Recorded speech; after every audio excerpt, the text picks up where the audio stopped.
Tonight's story is about betrayal, arrogance, and revenge served colder than the nights I spent stranded far from home. My name's Daniel. I'm 42, and until last year I thought I had a decent marriage. My wife Laura wasn't perfect, who is, but I believed we were partners. She had two sisters, Amanda and Claire, and those three were inseparable. Always joking, always laughing, and sometimes their fun came at someone else's expense. Usually mine. They had this habit of treating me like the family clown. Harmless pranks, they'd say. Switching the salt and sugar, hiding my keys, setting silly alarms on my phone. Annoying, sure, but I went along with it. Don't be such a grump, Laura would say, nudging me with a smile. And I'd force a laugh. After all, what harm could a little joke do? But then the jokes grew meaner. One Thanksgiving, they accidentally locked me out of the house while dinner was on the table. I stood in the freezing cold for 20 minutes while they laughed at the window, sipping wine. Another time, they filled my truck with balloons before an important client meeting. Laura thought it was hilarious. I thought it made me look like a fool. Still, I stayed quiet. I told myself it was just their way of bonding. But the truth, they didn't see me as family. I was just the punchline. The worst of it came last spring. Laura suggested a weekend trip with her sisters, no kids, no responsibilities. Just a drive upstate to reconnect. I wasn't thrilled, but I agreed. Maybe it would be good for us. Maybe she'd finally see I was more than her personal joke machine. We drove about 200 miles out, stopped at this little roadside diner. I went inside to grab coffee while they waited in the car. When I came back out, they were gone. At first, I thought maybe they'd moved the car, or gone to get gas. I stood in that parking lot for 15 minutes, clutching 2 steaming cups, scanning the road. Nothing. Then my phone buzzed. A text from Laura. Lighten up, Danny, just a prank. We'll see you at home. Good luck getting back. My stomach dropped. 200 miles. No wallet, they'd hidden it in the glove compartment. I'd later learn. No cash, just my phone with 20% battery and the clothes on my back.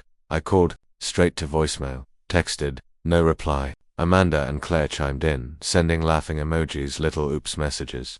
Like this was the funniest thing in the world. Friends. It wasn't funny. Not when the sun went down and the air turned sharp. Not when I sat outside a closed gas station, my phone dead, watching trucks roar past. Not when I realized the 3 people who were supposed to be my family had abandoned me, deliberately. Like I was trash left on the side of the road. I walked 10 miles that night before a trucker picked me up. He gave me a ride part of the way back, even bought me breakfast when he realized I had nothing on me. Took me 3 days, 3 humiliating, exhausting days to finally get home. And when I opened that front door, dirty and worn, Laura and her sisters were waiting, grinning like it was the best joke they'd ever pulled. Come on, Danny, Amanda said. It was just a little fun, Claire added. Bet you'll never forget this trip. And Laura, she kissed my cheek, whispering, don't be such a baby. I stared at them, those 3 smirking faces, and something in me cracked. Not anger, not yelling, just cold clarity. I didn't scream, I didn't argue, I just nodded. And in that moment I knew I would never let this go. They thought they'd left me stranded for laughs. But the truth, that was the day I stopped being their joke. And soon, I'd make sure they never laughed at me again. Because revenge had already begun writing itself in my mind, and what I planned would make their little prank look like child's play. I told you how they left me on the side of the road and laughed about it. Tonight I'll tell you what happened next, how humiliation turned into deliberate planning. How I stopped being the helpless punchline and started acting like someone who knew exactly what he wanted. After that night, the house felt like a stage where everyone else had lines I didn't know. Laura and her sisters carried on as if nothing had happened. They gossiped, they joked, they posted the prank on social media with their cameras and filters and laughing faces. Friends commented hearts and lol. People I knew came over, congratulated them on the hilarious joke, and patted me on the back as if I'd been a good sport. Nobody asked if I was okay. Nobody asked what it felt like to be abandoned. I'll be honest, for a few days I wandered through my life like a ghost. But ghosts can watch and ghosts can learn. While everyone else was celebrating, I started taking notes.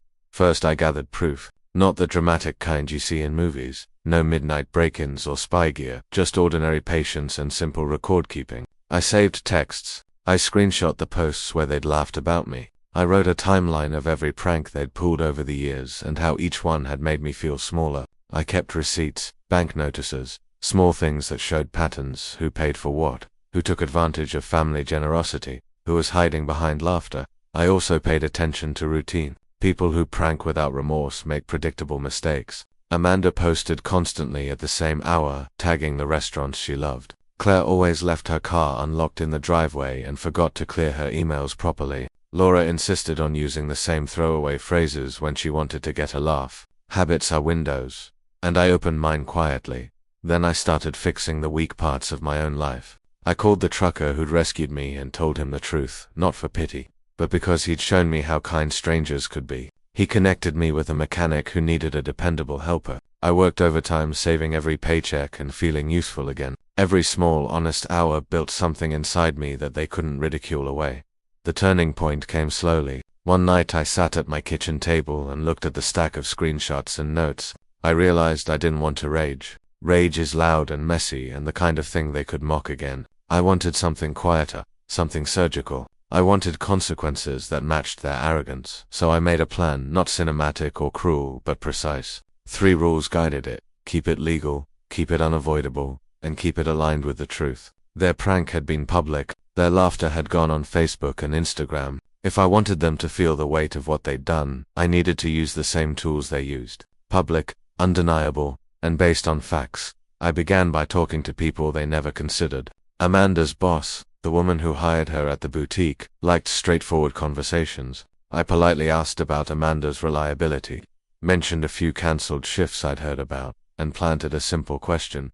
How does she treat people outside work? It wasn't a smear. It was curiosity. People answer curiosity. Volunteers tell truth. Over the next week, I quietly learned that Amanda had a habit of promising things she didn't keep. Not scandalous stuff, but enough to show a pattern of selfishness. Next, Claire. She worked part-time for a local contractor and loved showing off project progress online. I showed up at a neighborhood homeowners meeting and struck up a conversation about construction. People there were practical and blunt. One homeowner mentioned how Claire's subcontractor had left a lawn ruined after a weekend job. I made a note that Laura was the hardest one, the person whose laugh had once warmed me. She'd built an identity around being the fun sister. She'd made lighten up into her defense. I started talking to friends she'd met at dinner clubs, casually asking about her empathy, about how she handled people in hard moments. People opened up. She's loyal, one woman said, but she can be dismissive. Those 2 words were a map. I didn't lie.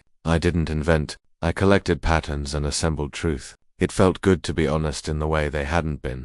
It felt better to be strategic rather than reactionary. Then I executed the first move. Nothing dramatic, no burning bridges, no public screaming. Instead, the quietest thing possible, I booked a short trip. Not a getaway, but a trip to stay with an old friend 2 hours away. I didn't tell Laura I was going. I wanted to see what happened if I removed myself the way they'd removed me. Would they notice? Would they apologize? Or would they cheer my absence like a successful joke? Before I left, I did one more thing. I forwarded to myself, in a single email, every screenshot, every note, every tiny ledger of their behavior. I addressed it to my own new email account with the subject line, "For later." I printed a copy and put it in a folder. This was insurance for my dignity. It was also the beginning of my exit strategy. When I closed the front door quietly and drove away, I didn't feel triumphant. I felt like someone who had finally stopped being a doormat. I left early in the morning, coffee steaming, the house silent behind me. On the stereo, an old song played that reminded me of who I had been before the jokes. I breathed in like a man deciding to walk towards something unknown. As I merged onto the highway, my phone buzzed. A message from Laura. "Where are you? The girls are asking." Cole, her tone was casual, slightly anxious. I paused, thumb over the icon, and looked at the triple lines of blue sky ahead. Then I typed 3 words and hit send. "I'm not coming back." I watched the message go, felt the thud of it in my chest, and kept driving. Later that afternoon, I got a call. It was from Amanda, then Claire, then Laura, frantic and angry, each voice a different pitch of panic. But the important thing what they didn't know was that this was only the beginning. I'd made a move. They'd reacted. And when emotions ran hot, people made mistakes. I smiled, hand steady on the wheel, and thought about the next step. I had documents, witnesses, and time. I had quietness and a plan. The woman who once told me to lighten up was about to learn what happens when someone finally does. I left Laura, her sisters, and their laughter behind, and sent them only 3 words: "I'm not coming back." Tonight, I'll tell you what happened next. This is where silence turns into strategy, where absence starts to speak louder than presence. When I didn't return home that night, the calls kept pouring in. Laura called 5 times in an hour, then Amanda tried, then Claire. They left voicemails, some furious, some tearful, some pretending it was all a joke gone too far, but I didn't answer. I sat in my friend Mark's living room, sipping black coffee, phone buzzing on the table. Mark didn't ask questions right away. He just watched me with the patience of a man who knew silence could be medicine. When I finally told him the whole story, being stranded, mocked, treated like a fool, he leaned back and let out a low whistle. "Man," he said, "they didn't just disrespect you. They erased you, and now they're panicking because you've erased yourself." Those words stayed with me over the next few days.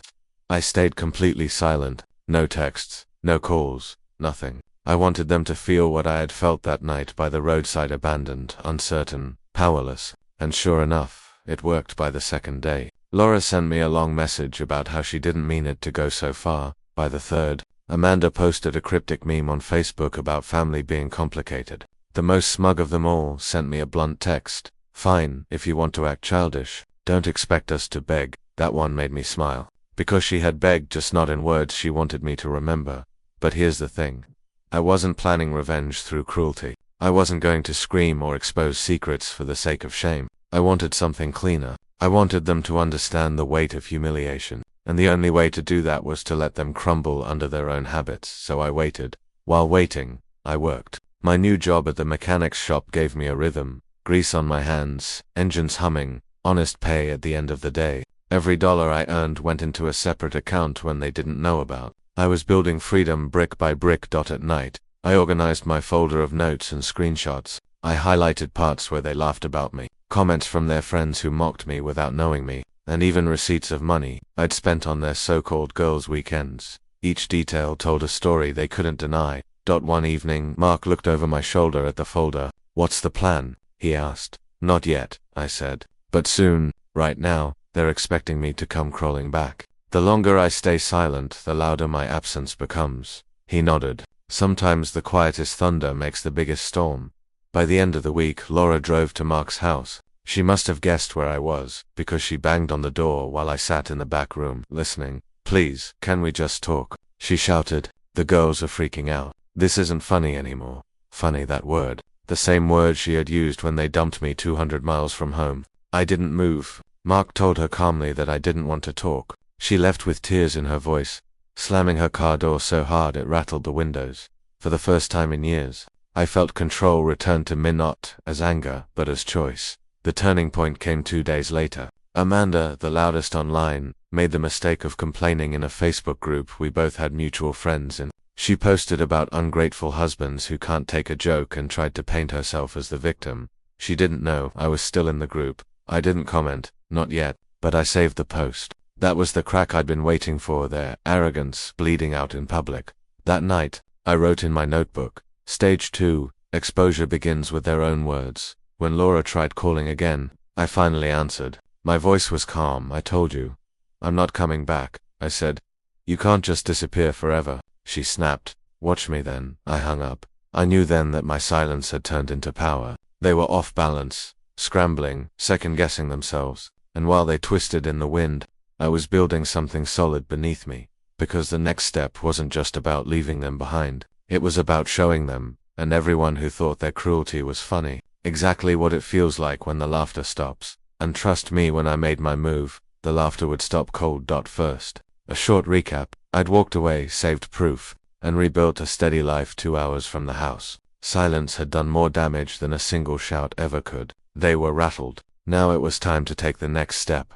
The one that used their own words against them, but only the truth. I began with small, public corrections. Remember Amanda's Facebook rant about ungrateful husbands who can't take a joke? I saved it that night. I didn't post it immediately. Instead, I reached out privately, politely, to a few mutual friends who mattered in our town, the ones who often liked the sisters' posts and assumed the jokes were harmless. I wasn't angry in my messages. I was factual. "Hey, you probably saw Amanda's post," I wrote. "I just wanted to share some context before anyone judges. If you want, I can send a few things privately." I attached one screenshot. Amanda's post beside the photo of them laughing while I stood alone on the roadside. That was enough. People who cared about fairness read it and replied with surprise. A couple messaged back, apologizing for liking the post without knowing the whole story. One even offered to speak to a mutual friend who worked at Amanda's boutique. The trick was small ripples, not a tidal wave. Next, I did something a little bolder. I contacted Claire's contractor group. You remember the homeowner who'd complained about the ruined lawn? I found the Homeowners Association board email and wrote a calm, concise note explaining a pattern I'd observed: missed appointments, posts showing completed work when the homeowner said nothing had been finished. I attached the single photo the homeowner had sent me. That email prompted an inspection request. Claire's subcontractor got a call. They were embarrassed.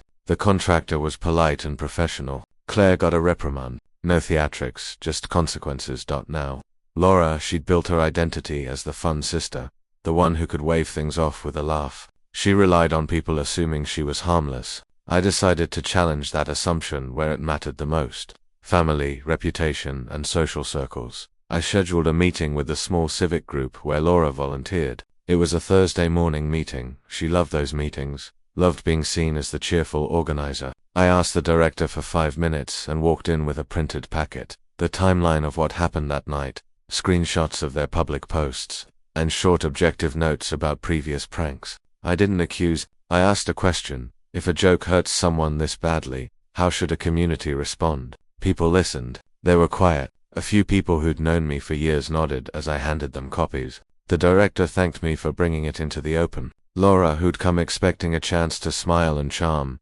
left the room pale and speechless. Her volunteer role became awkward after that meeting. Suddenly, hosts wondered about judgment and empathy, two things she'd traded for attention. By now their social cushion was frayed. Amanda found fewer customers at her boutique. Claire felt the contractor's scrutiny. Laura's volunteer coordinator started asking tough questions. None of this was dramatic. It wasn't public shaming. It was ordinary people changing how they interacted because they had more information. And the information I provided was only the truth. While all of that moved quietly, I prepared the final, carefully measured push. I'd learned that people who habitually minimize others often keep financial and social advantages hidden in small, legal ways. I wanted something that would directly touch what they valued: attention, trust, and convenience. So I did what I'd been organizing for months. I sent a single, simple email to a small group of mutual acquaintances, the ones who frequently hosted weekend get-togethers and family dinners, and asked them not to invite Laura or Amanda or Claire to upcoming gatherings until they'd acknowledged what they'd done and apologized privately. I phrased it as a request, not a demand. I attached the timeline and the posts and wrote, "I'm asking this because I'd rather not be made into a laugh at someone else's dinner table ever again." The replies were quick and compassionate. Of course, wrote to hosts, we had no idea. Invitations were quietly withdrawn. Social calendars that had once flowed for the sisters began to thin. Word travels. The sisters talked among themselves, trying to decide whether to apologize. They debated which one of them should call me. They thought maybe a brunch would solve it. But their inner habit, the need to perform, kept getting in the way. They wanted the apology to be the kind they could control, a short social performance. But I had stopped accepting performances as apologies. One afternoon, I got a call from Claire. She sounded small. "Can we meet?" she asked. I agreed on a neutral place, a cafe halfway between our houses. I wanted to see her face and hear her words. I wanted to give them a chance to make it right. When she arrived, she was different from the woman who'd laughed at me on the roadside. She looked tired. Her voice was cautious. "We're sorry," she said, almost fumbling the words. "We didn't think it would be that bad." That, I realized, was the key to everything. They had never imagined consequences. They had never imagined the quiet weight of absence. I didn't savor her discomfort. I listened. I accepted the apology, but not the platitudes. "Sorry isn't enough," I told her calmly. "I want to see changes. I want to know you understand that people aren't props." She nodded, eyes wet. "We'll make it right." Her promise mattered, but the world doesn't change on promises alone. It changes on patterns, on who people choose to trust. Mine had changed. My life had direction, and theirs had, for the first time, an index of risk.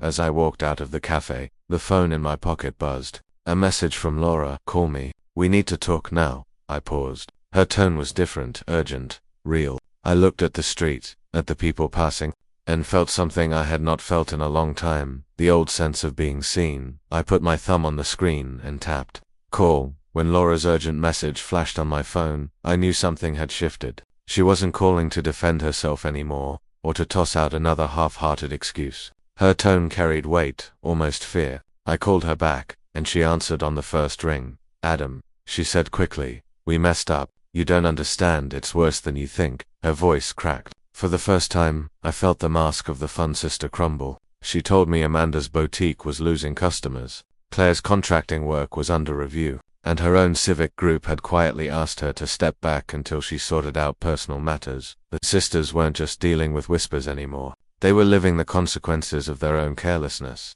"Can we meet, all of us?" she asked. I agreed, but on my terms. Neutral ground, no stage 4 performance. I chose a quiet library meeting room where no one could slip into theatrics. When I arrived, the 3 sisters were already there, sitting in a row like nervous students waiting for a teacher. Amanda's boutique smile was gone, replaced with a tight, anxious stare. Claire's arms were crossed, but her foot tapped restlessly, betraying nerves. Laura wouldn't even look up. I sat across from them and said nothing for a full minute. Silence, I'd learned, is its own kind of power. Finally, Amanda spoke. "We're sorry, Adam. Really, we didn't think it through. It was supposed to be a joke, but it got out of hand." Claire jumped in, her voice sharper. "We've all been paying for it. Do you feel better now? Is this what you wanted?" Her question hung heavy in the air. Did I feel better? The truth was, yes and no. I hadn't wanted their careers or reputations destroyed. I'd only wanted them to understand, to truly understand. I leaned forward. "You think this is about me feeling better?" "No. It's about accountability. You abandoned me, 200 miles from home, not for a prank, for attention. You turned my life into a stage, and when I walked off, you didn't know what to do without your audience." Laura finally raised her eyes. They were wet. "We never thought you'd leave. We thought you'd laugh it off like you always did." And there it was, the quiet admission. They had mistaken endurance for permission. I told them plainly, "Here's how it works from now on. I don't want your performances. I don't want your staged apologies. If you want my forgiveness, it comes with conditions." Real ones. They listened. For once without interruption. Condition 1. They would each issue a private apology, in writing, admitting exactly what they had done. No vague, "We're sorry if you were hurt." I wanted acknowledgement of the truth. Condition 2. They would publicly retract their social posts, not with excuses, but with honesty. We hurt someone with what we thought was a prank, and it was wrong. That was the message they had to send. Condition 3. They would stop using people as props, not just me, but anyone. No more jokes at someone else's expense. Amanda swallowed hard. "And if we don't?" I looked at her calmly. "Then you keep living exactly as you are now. Empty boutiques, suspended contracts, no trust from your community. Because this isn't about me punishing you. This is about people finally seeing who you really are." The silence that followed was thick. For once, none of them had a clever line. Claire stopped tapping her foot. Amanda's stare softened. Laura whispered, "We'll do it." And they did. Within a week, each of them sent me their letters. Honest ones. Painful to write, I could tell. Amanda's boutique page posted a clear apology. Claire admitted mistakes to her contractor network. Laura spoke at her civic group, admitting she'd hidden behind fun to excuse cruelty. Did it fix everything? No, trust doesn't rebuild overnight. Some doors closed for them permanently. But something else happened to people respected the honesty. Slowly, cautiously, a few started giving them another chance. That's for me. I didn't go back. That part of my life was over. But I found something better. Peace. Control over my own story. And a lesson I wish I'd learned sooner. Silence isn't weakness. Sometimes it's the sharpest tool of all. The final irony. A few months later, Amanda called me again, not to apologize this time, but to ask advice. Her boutique needed rebuilding, and she admitted she wasn't sure how to earn back trust. I listened, calmly, and then I said the words she least expected. Start by never treating people like they're replaceable. That was the last conversation we had. And that's the end of this story, my friends. A prank meant to humiliate me became their own undoing. I never went back, but I walked forward, stronger, quieter, and finally free. Because in the end, revenge isn't about destruction. It's about balance. And sometimes, the best revenge is simply letting the truth do the work. And that brings us to the end of today's story. What do you think? Did justice find its way home? Share your thoughts in the comments below. If you enjoyed this tale of betrayal and revenge, don't forget to hit like, subscribe, and ring the bell so you never miss the next story. This is Revenge with Arion, where every ending reminds us, karma always arrives. Ride on.